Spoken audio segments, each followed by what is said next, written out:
Hey Fish Fam! Nung mga nakarang araw ay humingi sa akin ng tulong si Sir Arnlo Chavez about sa flower hornfish niya.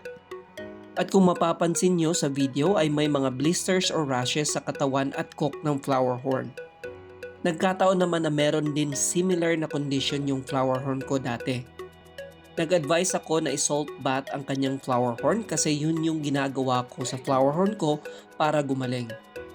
Ang fish salt bath ay isang paggamot kung saan inilulubog ang isda sa tubig na may tamang dami ng asin upang makatulong sa paglinis ng parasites, fungi at iba pang impeksyon.